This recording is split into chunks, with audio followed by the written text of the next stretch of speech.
Praise the Lord. ஆண்டவர் இரட்சகருமாகிய இயேசு கிறிஸ்துவின் நாமத்தில் உங்களுக்கு என் அன்பின் வாழ்த்துதல்கள். இந்த நாளிலும் இந்த வீடியோ வாயிலாக உங்களை சந்திப்பதில் மிகுந்த மகிழ்ச்சி அடைகிறேன். ஒரு நிமிடம் தலைகளை தாழ்த்தி ஜெபம் பண்ணி இந்த நாளின் வேத பாடத்துக்கு நேராக நம்ம கடந்து செல்லலாம். அன்பு இயேசப்பா, இந்த நாளில் உம்முடைய வேதத்தின் மகத்துவங்களை கற்றுக்கொள்ள எங்களுக்கு கிருபை தாங்க ஆண்டவரே.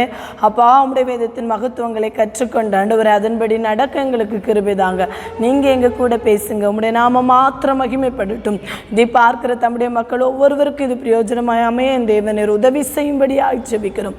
நீரே மகிமைப்படுங்க, நீரே மகிமைப்படுங்க. மீட்பர் இயேசு கிறிஸ்துவின் நாமத்தில் ஜெபங்களும் நல்ல பிதாவே, ஆமென்.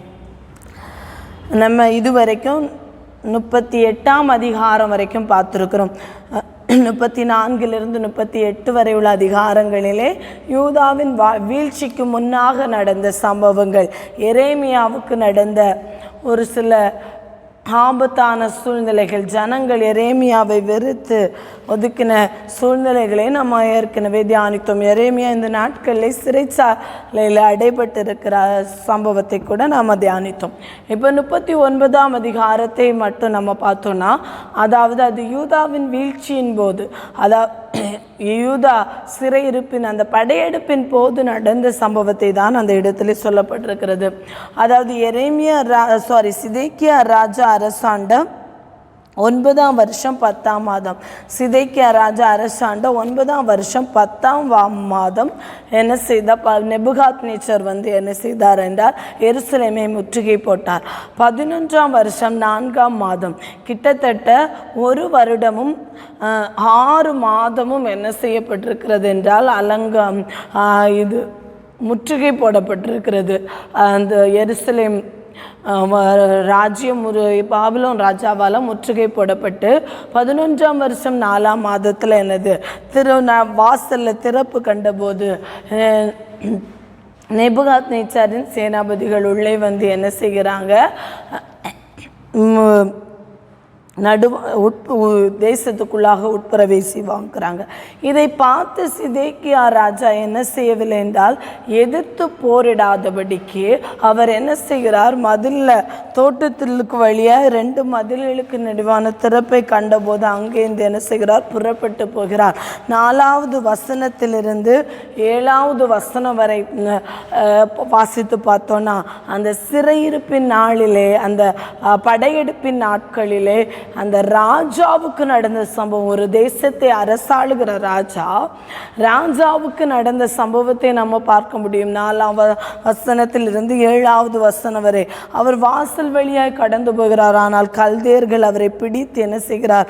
சிதேக்கியாவின் குமாரர்களை அவருடைய கண்களுக்கு முன்பாக வெட்டி போட்டு அவருடைய கண்களை பிடுங்கி விலங்கு போட்டு அவரை என்ன செய்கிறார்கள் என்றால் பாபிலோனுக்கு சிறையாக கொண்டு போகிறார். ஆண்டவருக்கு பிரியமாய் நடக்காதபடி, ஆண்டுடைய சத்தத்துக்கு கீழ்ப்படியாதபடி, ஆண்டவருக்கு முன்பாக தன்னை தாழ்த்தாதபடி தேசத்தை அரசாண்ட ராஜாவின் நிலைமை இவ்வாறாக காணப்படுகிறது. அடுத்ததாக 8 to 10 வரை உள்ள வசனங்களை வாசித்து பார்த்தோம் என்றால், தேசத்துக்கு நடந்த கல்தேயர் ராஜாவின் அரமனையும் ஜனத்தின் வீடுகளையும் அக்னியால் சுட்டெரித்து எருசலேமின் மதில்களை இடித்து போட்டார்கள். நகரத்தில் தங்கியிருந்த ஜனங்களையும் தன் பட்சத்தில் ஓடி வந்து விட்டவர்களையும் மீதியான மற்ற ஜனங்களையும் காவல் சேனாதிபதியாகிய நெபுசரதான் பாபிலோனுக்கு சிறையாக கொண்டு போனான். ஜனங்களை, நகரத்தில் தங்கியிருந்த ஜனங்கள் சில பேர் அவங்க பாபிலோன்ட்ட சரணடைந்தவர்கள் மீதியான மற்ற ஜனங்கள் எல்லாரையும் சிறையாக கொண்டு போய்விட்டு ஒன்றுமில்லாத ஏழைகளில் சிலரை யூதா தேசத்தில் வைத்து அவர்களுக்கு அந்நாளிலே திராட்சை தோட்டங்களையும் வயல் நிலையங்களையும் கொடுத்த ஒன்றுமில்லாத ஏழைகள், அற்பமாய் எண்ணப்பட்டவர்களை மட்டும் அந்த தேசத்திலே வைத்துவிட்டு மற்ற பேர்கள் எல்லாரையும் சிறையாக பாபிலோனுக்கு கொண்டு போன காரியம்தான் நடந்தது. ஆனால் எரேமியாவுக்கு என்ன நடந்தது? ஆண்டவருக்கு உண்மையாக, ஆண்டவருக்கு கீழ்ப்படிந்து ஆண்டவருடைய வார்த்தையை சொல்லி கொண்டு வந்த அந்த தீர்க்கதரிசியாகிய எரேமியாவுக்கு 11வது வசனத்திலிருந்து 14வது வசனம் வரை எரேமியாவுக்கு அந்த படையெடுப்பின் போது, அந்த வீழ்ச்சியின் போது எரேமியாவுக்கு நடந்த சம்பவத்தை நம்ம பார்க்க முடியும். எரேமியாவை குறித்து பாபிலோன் ராஜாவாகிய நேபுகாத்நேச்சர் காவல் சேனாபதியாகிய நெபுசராதனை நோக்கி ஒரு ராஜா, அந்நிய ராஜா படையெடுத்து வருகிறார். ராஜாவையே, அந்த தேசத்தை அரசாண்ட ராஜாவையும் ராஜாவுடைய கண்களை கெடுத்து அவரை சிறைபிடித்து விலங்கிட்டு கொண்டு போகிறார். குமாரரை வெட்டி போட்டு விடுகிறார். ஆனால் அந்த தேசத்திலே தீர்க்கதரிசியாக ஆண்டவருடைய வார்த்தை உரைத்து கொண்டு வந்த அந்த எரேமியாவுக்கு ராஜாவே, அந்த நேபுகாத்நேச்சார் ராஜாவே அவருடைய சேனாபதியை பார்த்து சொல்ல, நீ அவனை அழைப்பித்து அவனுக்கு ஒரு பொல்லாப்பும் செய்யாமல் அவனை பத்திரமாய் பார்த்து அவன் உன்னோட சொல்லுகிறபடியெல்லாம் அவனை நடத்தென்று கட்டளை கொடுத்தான். எரேமியாவுக்கு ஆண்டவர்னால் கிடைத்த தயவு என்ன? அவன் உனக்கு, எரேமியா நெபுசராதான்ட்ட என்ன சொல்றாரோ அதன்படி எரேமியாவை நடத்து என்கிற வார்த்தையாதான். தேசத்தில் எவ்வளவு பெரிய பாடுகள் வந்தாலும், எவ்வளவு பெரிய போராட்டங்கள் வந்தாலும், ஆண்டவருக்கு உண்மையாக, ஆண்டவருடைய வார்த்தையை சுமந்து கொண்டு உண்மையாக செய்கிற ஒரு எரேமியாவுக்கு ஆண்டவருடைய வார்த்தை என்னவென்றால், நீ சொல்லுகிறபடி அந்த சேனாபதியாகிய நெபுசராதான் செய்வான். அதான் அவன் உன்னோட சொல்லுகிறபடியெல்லாம் அவனை நடத்து என்று கட்டளை கொடுக்கிறார். அதே போலதான் நம்முடைய வாழ்க்கை ஒருவேளை போராட்டமான சூழ்நிலைகளாக இருக்கலாம். அந்த நேரத்தில் தேசத்தின் நிலைமை, அலங்கம் இடிக்கப்பட்டது, மதில்கள் இடிக்கப்பட்டது, தேவாலயம் இடிக்கப்பட்டது, எல்லா பனிமூட்டுகளும் பாபிலோனுக்கு கொண்டு போகப்படுகிறது, ஜனங்கள் சிறைபிடித்து கொண்டு போகப்படுகிறார்கள். அந்த சூழ்நிலையிலும் ஆண்டவரால் எரேமியாவுக்கு தயவு கிடைத்ததை நம்ம படிக்கிறோம். அப்படியே காவல் சேனாபதியாகிய இந்த நெபுசராதான் கெதலியா என்கிற இடத்தில் ஒப்படைக்கிறார். கெதலியா யார் என்றால், அந்த பாபிலோன் ராஜாவின் மூலம் யூதாவில் மீந்திருந்த ஜனங்களுக்கு அதிகாரியாக பாபிலோன் ராஜாவால் யூத மனுஷர்களுக்கு, யூதாவில் மீதியாக கொஞ்சம் ஜனங்களை வைத்திருந்தாங்களே, அவர்களுக்கு அதிகாரியாக வைத்தவர் தான் இந்த கெதேலியாவிடத்தில் ஒப்பு கொடுக்கிற சம்பவத்தையும் நம்ம பார்க்குறோம். இனி 16 18 வரை பார்க்கும்போது எபேத் மெலேக்குக்கு ஆண்டவருடைய வார்த்தை, எத்தியோப்பியன் இந்த எபேத் மெலேக்கை குறித்து ஏற்கனவே பார்த்தோம். என்ன செய்தார்? இவரை துறவிலே, தண்ணீர் இல்லாத வெறும் துறவிலே எரேமியாவை தூக்கி போட்ட போது அவருக்கு உதவி செய்து அவரை மீட்டெடுத்த இந்த எபேத் மெலேக்குக்கு ஆண்டவர் சொல்லுகிற வார்த்தை என்னவென்றால் 16 ஆனாலும் அந்நாளிலே உன்னை, இப்படிப்பட்ட தேசத்தில் இத்தனை பஞ்சங்கள் வரும், இத்தனை போராட்டங்கள் வரும், ஆனாலும் அந்நாளிலே உன்னை தப்புவிப்பேன் என்று கர்த்தர் சொல்லுகிறார். நீ பயப்படுகிற மனுஷரின் கையில் உன்னை ஒப்பு கொடுக்கப்படுவதில்லை, உன்னை நிச்சயமாகவே விடுவிப்பேன், நீ பட்டயத்துக்கு இரையாவதில்லை, நீ என்னை நம்பினபடியால் உன் பிராணன் உனக்கு கிடைத்த கொள்ளை பொருள். ஆண்டவரை நம்புகிற தேவ ஜனத்தை ஆண்டவர் ஒருபோதும் கைவிடுகிற தேவன் அல்ல. எத்தனை பெரிய போராட்டங்கள், தேசத்தில் எத்தனை பெரிய சம்பவங்கள் வந்தாலும் ஆண்டவர் என்ன சொல்லுகிறார்? உன் பிராணன் உனக்கு கிடைத்த கொள்ளை பொருள் என்று எபேத் மெலேக்குக்கு ஆண்டவர் சொல்லுகிற வார்த்தையை நம்ம பார்க்குறோம். இப்போ 40 41 அதிகாரங்கள்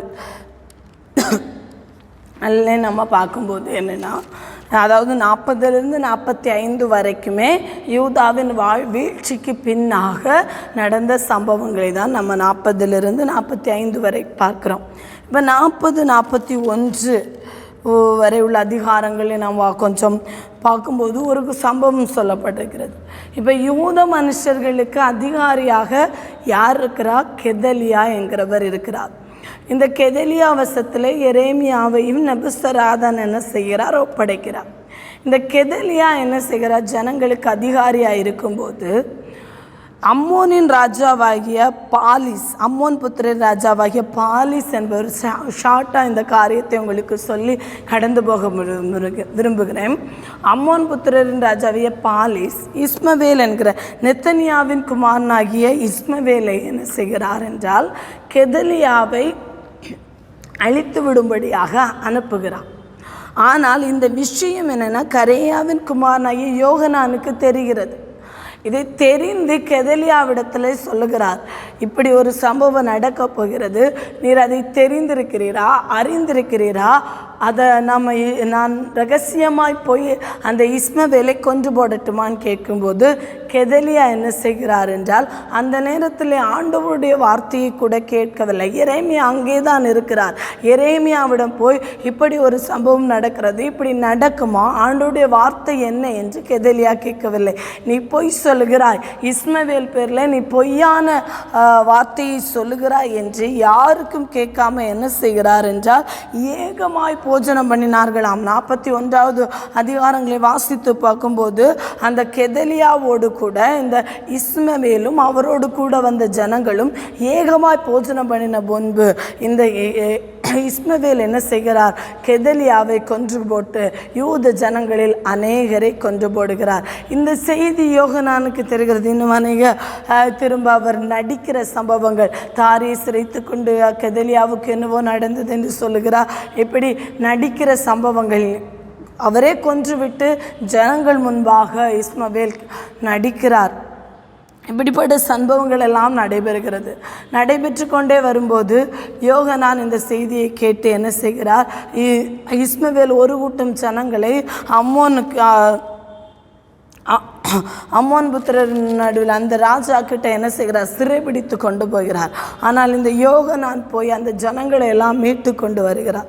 மீட்டு கொண்டு வந்த இந்த யோகனான் என்ன செய்கிறார் என்றால், ஆண்டவருடைய வார்த்தைக்கு ஆண்டவர் ஏற்கனவே சொல்லிட்டார், மீதியாக இருக்கிற ஜனங்கள் கொஞ்ச நாட்கள் 70 வருடம் உங்களுக்கு சிறை இருப்பு இருக்கும், மீண்டும் உங்களுக்கு வசந்த காலம் வரும் என்பது ஆண்டவர் கொடுத்த வார்த்தை. அந்த வார்த்தையை நம்பாதபடி இன்னும் இந்த யூத தேசத்திலே, இந்த எருசலேம் பட்டணத்திலே இருந்தால் நமக்கு பொல்லாப்பு வரும் என்று எகிப்துக்கு போக புறப்படுறாங்க. இந்த எகிப்துக்கு போக புறப்பட்ட இந்த ஜனங்கள் என்ன செய்கிறாங்க, நேரடியாக எகிப்துக்கு உடனே நம்ம இனி எகிப்துக்கு போயிடலாம் அப்படி எகிப்துக்கு போகாமல் எரேமியாவிடம் வந்து என்ன கேட்குறாங்க. எல்லாரும் வந்து எரேமியாவிட்ட தீர்க்க 42ஆம் அதிகாரத்துக்கு நேராக கடந்து வந்தோன்னா, உம்முடைய தேவனாகிய கர்த்தர் நாங்கள் நடக்க வேண்டிய வழியையும் செய்ய வேண்டிய காரியத்தையும் எங்களுக்கு தெரியும் பண்ணும்படிக்கு நீர் எங்கள் விண்ணப்பத்துக்கு இடம் கொடுத்து மீதியாக இருக்கிற இந்த சகல ஜனங்களாகிய எங்களுக்காக உம்முடைய தேவனாகிய கர்த்தரை நோக்கி ஜெபம் பண்ணும். உம்முடைய கண்கள் எங்களை காண்கிறபடியே திரளா ஜனங்கள் கொஞ்சம் பேரோ மீந்திருக்கிறோம் என்றார். கொஞ்சம் பேர் தான் மீந்திருக்கிறோம். நீங்கள் ஆண்டவரிடத்தில் விண்ணப்பம் பண்ணி கேளுங்க, ஆண்டவர் எங்களுக்கு என்ன சொல்கிறாரோ அதன்படி மட்டும் நாங்கள் செய்வோம் அப்படின்னு சொல்லிட்டு 5வது வசனம் 6வது வசனத்தை வாசித்தோன்னா, அப்பொழுது அவர்கள் எரேமியாவை நோக்கி உம்முடைய தேவனாகிய கர்த்தர் உம்மை கொண்டு எங்களுக்கு சொல்லி அனுப்பும் எல்லா வார்த்தைகளின்படியும் நாங்கள் செய்யாவிட்டால் கர்த்தர் நமக்கு நடுவே சத்தியமும் உண்மையுமான சாட்சியாக இருக்க கடவர். அவது நன்மையான தீமையானாலும் சரி, எங்கள் தேவனாகிய கர்த்தரின் சத்தத்துக்கு நாங்கள் கீழ்ப்படிவதனால் எங்களுக்கு நன்மை உண்டாகும்படிக்கு நாங்கள் உம்மை அனுப்புகிற எங்கள் தேவனாகிய கர்த்தருடைய சத்தத்துக்கு கீழ்ப்படிந்து நடப்போம். அவருடைய வார்த்தையை பாருங்கள், அது நன்மையாக இருந்தாலும் சரி. எகிப்துக்கு போக தீர்மானம் பண்ணிட்டாங்க. தீர்மானம் பண்ணின ஜனங்கள் எரேமியாவிடம் வந்து சொல்கிறாங்க, அது நீங்கள் ஆண்டவர்கிட்ட கேளுங்க, நாம் எகிப்துக்கு போவது ஆண்டவருடைய சித்தமா, ஆண்டவருடைய திட்டமா, என்ன நடக்கும் என்பதை ஆண்டவரிடத்தில் கேளுங்க, ஆண்டவர் என்ன செய்கிறாரோ அதன்படி செய்வோம்னு சொல்லிட்டு இந்த யோகனானும் மற்ற ஜனங்களும், கரேயாவின் குமாரனாகிய யோகனானும் மற்ற ஜனங்களும் என்ன செய்கிறாங்க, வந்து எரேமியாவிட கேட்குறாங்க. உடனே ஆண்டவருடைய வார்த்தையும் கேட்குறாங்க. ஆண்டவருடைய வார்த்தை என்ன சொல்லுகிறார், அந்த அதிகாரங்களை வாசித்து பார்த்தா, நீங்கள் பாபிலோன் ராஜாவுக்கு பயப்பட வேண்டாம், நான் உங்கள் கூட இருப்பேன், நான் உங்களை தப்பு வைப்பேன், சிறையிருப்பிலேருந்து மீண்டு வர செய்வேன், நீங்கள் எகிப்துக்கு போக வேண்டிய அவசியம் இல்லை, எகிப்தை நம்பாதீங்க, எகிப்துக்கு போக வேண்டாம், நீங்கள் பயப்படுகிற அதே கல்தேயர் அதே பாபிலோன் ராஜா எகிப்துக்கும் வருவார், அங்கேயும் நிர்மூலமாக்குவார், அதனால நீங்கள் எகிப்துக்கு போக வேண்டாம், அங்கே போனீங்கன்னா உங்களை தப்புவிக்க யாருமே இருக்க மாட்டாங்கன்னு திரும்ப திரும்ப ஆண்டவருடைய வார்த்தை சொல்லப்பட்டு கொண்டே இருக்கிறது. ஆனால் ஜனங்களுடைய வார்த்தையை கொஞ்சம் கேளுங்க. 43வது அதிகாரத்தில் கடந்து வரும். முன்னால் என்ன சொன்னாங்க? நன்மையானாலும் சரி தீமையானாலும் சரி நாங்கள் என்ன செய்வோம்? ஆண்டவர் என்ன சொல்கிறாரோ அதன்படி கீழ்ப்படிந்து நடப்போம் என்று சொன்ன அதே ஜனங்கள் ஆண்டவருடைய வார்த்தை அவர்களுடைய சித்தத்துக்கு அவர்கள் தீர்மானம் பண்ணினதற்கு மாறாக அமைந்தபோது அந்த ஜனங்களுடைய வார்த்தையை பாருங்கள். 2வது அதிகாரத்திலே ஒசையாவின் குமாரியனாகிய அசரியாவும் கரேயாவின் குமாரனாகிய யோகனானும் அகங்காரிகளாகிய எல்லா மனுஷரும் எரேமியாவை நோக்கி, நீ பொய் சொல்லுகிறாய், எகிப்திலே தங்கும்படிக்கு அங்கே போகாதிருங்கள் என்று சொல்ல எங்கள் தேவனாகிய கர்த்தர் உன்னை எங்களிடத்துக்கு அனுப்பவில்லை. கல்தேயர் எங்களை கொன்று போடவும் எங்களை பாபிலோனுக்கு சிறையாக கொண்டு போகவும் எங்களை அவர்கள் கையில் ஒப்பு கொடுக்கும்படிக்கு நேரியாவின் குமாரனாகிய பாருக்கும் தானே உன்னை எங்களுக்கு விரோதமாக ஏவினான். ஜனங்களுடைய வார்த்தையை கேளுங்க.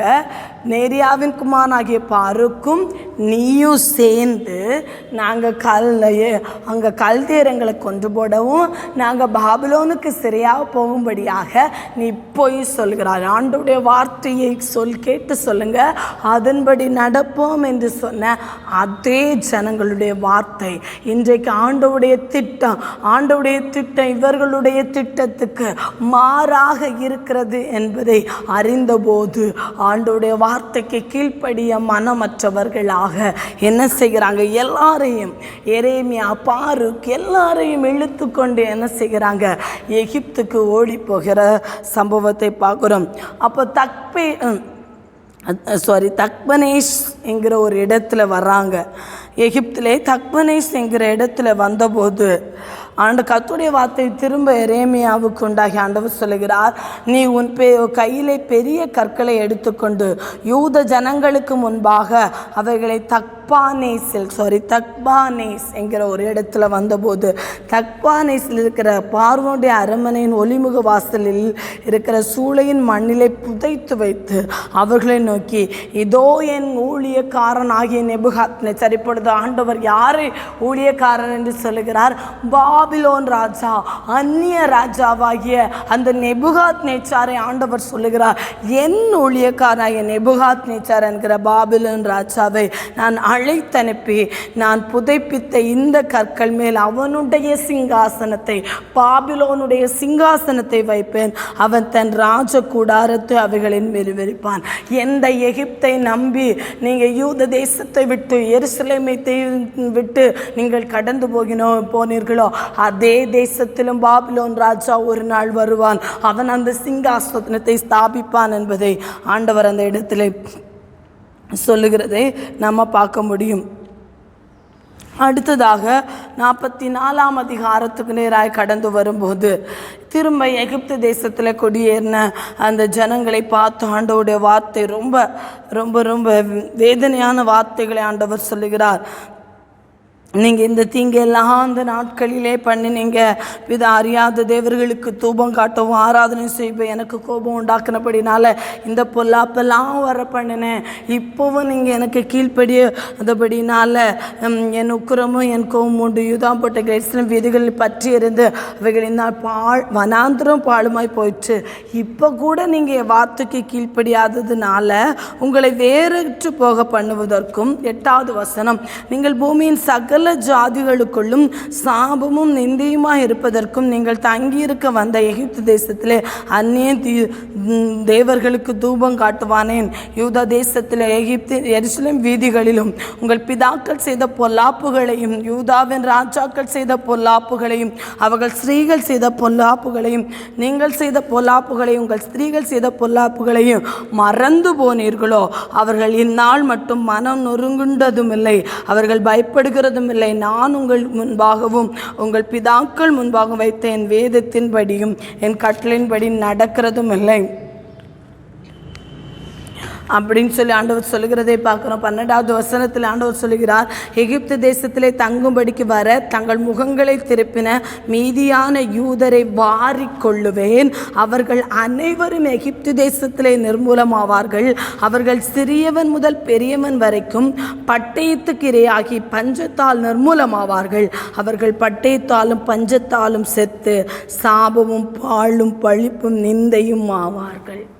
எப்படிப்பட்ட கொடுமையான வார்த்தை என்பதை பாருங்கள். ஆண்டவருடைய சத்தத்தை கேட்டு யூத தேசத்திலே எருசலேமிலே இவர்கள் குடியிருந்திருந்தால் 70 வருட சிறை இருப்புக்கு பின்பாக பாபிலோனிலிருந்து மீண்டு வந்தார்களே, அந்த ஜனங்கள் ஆலயத்தை கட்டி ஆண்டவருடைய நாமத்தை மகிமைப்படுத்தின போது இந்த ஜனங்களும் கூட இருந்த ஆண்டவரை மகிமைப்படுத்தி இருக்கலாமே. ஆனால் அதையெல்லாம் இழந்தவர்களாக ஆண்டவருடைய வார்த்தையை திரும்ப திரும்ப ஆண்டவருடைய வார்த்தையை கேட்காதபடிக்கு ஆண்டவருடைய வார்த்தையை அற்பமாய் எண்ணி அவர்களுக்கு மனம் போன வாழ்க்கை வாழ்ந்ததுனால் ஆண்டவருடைய வார்த்தை இப்படியா இருக்கு. இப்படிப்பட்ட வார்த்தையை கேட்டபோது மனம் திரும்பாத ஜனங்களுடைய வார்த்தையை பாருங்க. 16வது வசனத்தை உண்மையாகவே இந்த அதிகாரங்களை வாசித்து பார்க்கும்போது ஜனங்கள் எவ்வளவு மன கடினமாக இருக்கிறாங்க என்பதை அன்றைக்கு இஸ்ரவேல் ஜனங்கள் அந்த அளவுக்கு ஆண்டவர் அவர்களை நடத்தி வந்த பாதைகள் எல்லாவற்றையும் மறந்து மன கடினமான சூழ்நிலையில் இருக்கிறாங்க. இதை கேட்டுக்கொண்டிருக்கிற தேவ ஜனமே, தயவாய் நம்முடைய மன கடினத்தினால நம்ம எதையும் சாதித்து விட முடியாது. ஆண்டவருக்கு முன்பாக நம்மை தாழ்த்தவில்லை என்றால் ஆண்டவருடைய கோபாக்கனை நம்ம மேலே எழும்பும் போது நம்மால் எதையுமே தாங்கிக் கொள்ள முடியாது. திரும்பவும் ஜனங்களுடைய வார்த்தையை 16 வாசித்து பார்த்து சொன்னோம் என்றால், நீ கர்த்தருடைய நாமத்தில் எங்களுக்கு சொன்ன வார்த்தையின்படியே நாங்கள் உனக்கு செவி கொடாமல் எங்கள் வாயிலிருந்து புறப்பட்ட எல்லா வார்த்தைகளின்படியும் நாங்கள் செய்து வான ராக்கினிக்கு தூபம் காட்டி அவளுக்கு பலிகளை வார்ப்போம். வார்த்தையை பாருங்க, எவ்வளவு துணிகரமாக ஜனங்கள் ஆண்டவருக்கு முன்பாக சொல்கிறாங்க. அதாவது நீ சொன்ன வார்த்தைக்கு நாங்கள் செவி கொடுக்க மாட்டோம்.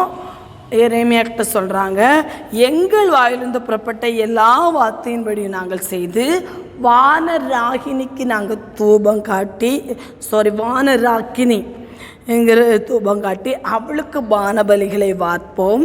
நாங்களும் எங்கள் பிதாக்களும் எங்கள் ராஜாக்களும் எங்கள் பிரபுக்களும் யூத பட்டணங்களிலும் எருசலேமின் வீதிகளிலும் செய்தது போலவே செய்வோம். அப்பொழுது நாங்கள் அப்பத்தினால் திருப்தியாகி ஒரு பொல்லாப்பையும் காணாமல் வாழ்ந்திருப்போம். ஆண்டவருடைய வார்த்தையை எவ்வளவு அசட்டையாக ஜனங்கள் சொல்லுகிறாங்க. நாங்கள் செய்கிறது தான் செய்வோம், நாங்கள் இன்னும் தூபம் காட்டுவோம். அப்படி நாங்கள் செஞ்சோன்னா நாங்கள் அப்பத்தினால் திருப்தியாகி ஒரு பொல்லாப்பையும் காணாமல் வாழ்ந்திருப்போம். 18வது வசனத்தில் சொல்கிறாங்க, நாங்கள் வானராக்கினிக்கு தூபம் காட்டாமலும் அவளுக்கு பானபலிகளை வார்க்காமலும் போனது முதற்கொண்டு எல்லாம் எங்களுக்கு குறைவுபட்டது, பட்டயத்தாலும் பஞ்சத்தாலும் அழிந்து போனோம்.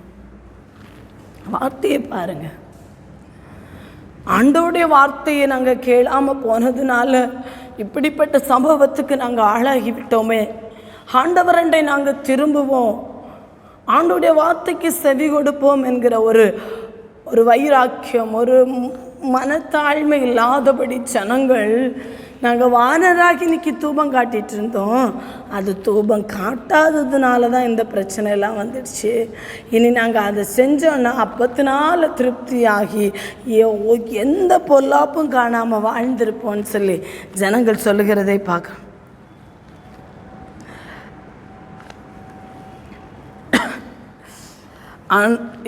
அப்பொழுது எரேமியா தனக்கு இப்படிப்பட்ட மறுபலி கொடுத்த சகல ஜனங்களாகிய ஸ்திரீ புருஷர்களை மற்ற யாவரையும் நோக்கி,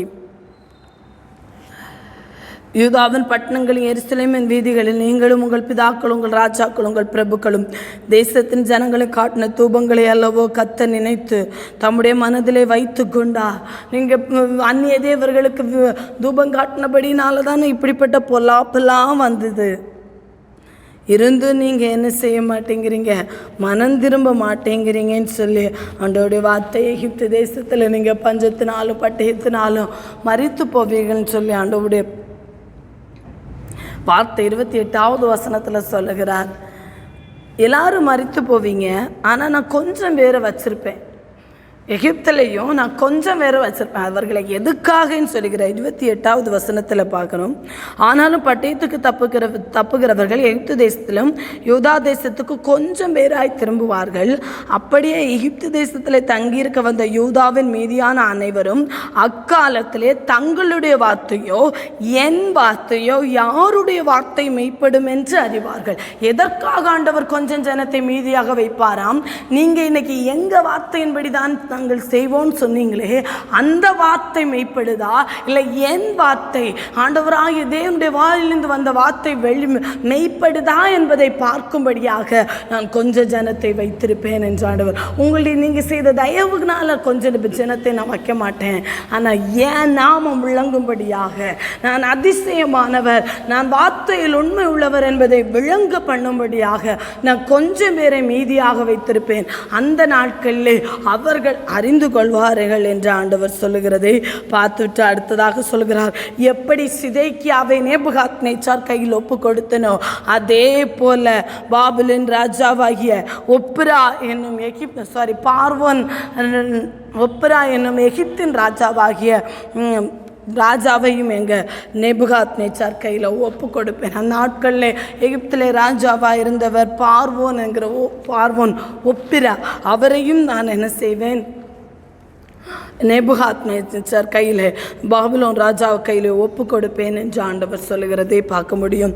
அடுத்ததாக 45ஆம் அதிகாரத்தில் கடந்து வரும்போது பாரூக்குக்கு ஆண்டவர் சொல்லுகிற வார்த்தையாய் காணப்படுகிறது. இந்த பாரூக் என்பவரை குறித்து ஏற்கனவே பார்த்தோம். இந்த எரேமியா புத்தகத்தை எரேமியா வாய் சொல்ல இதை புத்தக சுருளில் எழுதினவர் தான் இந்த பாரூக்குக்கு ஆண்டவர் சொல்லுகிறார். பாரூக் பயந்து போயிருக்கிறார். ஆண்டவருடைய வார்த்தையை எழுதும் போதெல்லாம் நடுக்கம் உண்டாகிறது. இப்படிப்பட்ட சூழ்நிலை நம்முடைய தேசத்துக்கு வந்து விடுமோ என்று ஆண்டவருடைய வார்த்தையை எழுதும் போதெல்லாம் நடுக்கம் உண்டாகிறது. ஆண்டவர் அவருக்கு சொல்லுகிற வார்த்தையும் 5வது வசனத்திலே, நீ போகும் சகல ஸ்தானங்களிலும் உன் பிராணனை உனக்கு கிடைக்கும் கொள்ளை பொருளாக தருகிறேன்.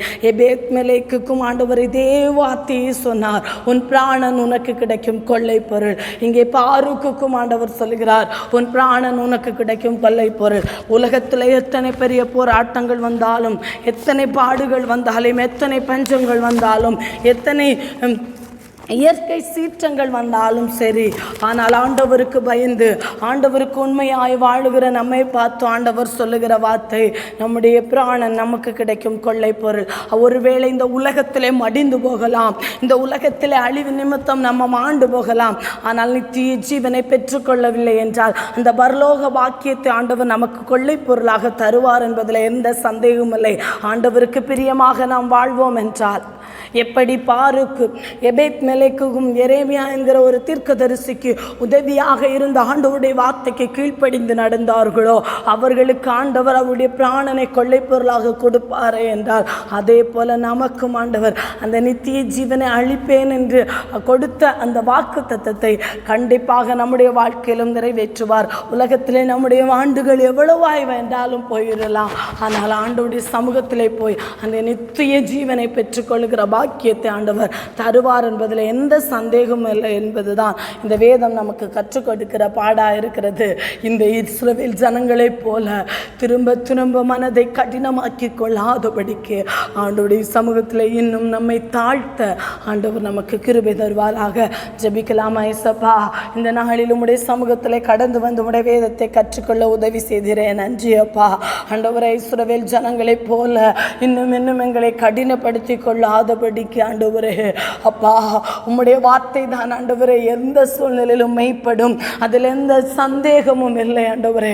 அதை உணர்ந்தவர்களாக உம்முடைய வார்த்தைக்கு கீழ்ப்படிந்து உமக்கு உண்மையாய் நடக்கிற பாக்கியத்தை அடிமைகளாகி எங்களுக்கு என் தேவனை பரத்திலிருந்து தரும்படியாய் செபிக்கிறோம்.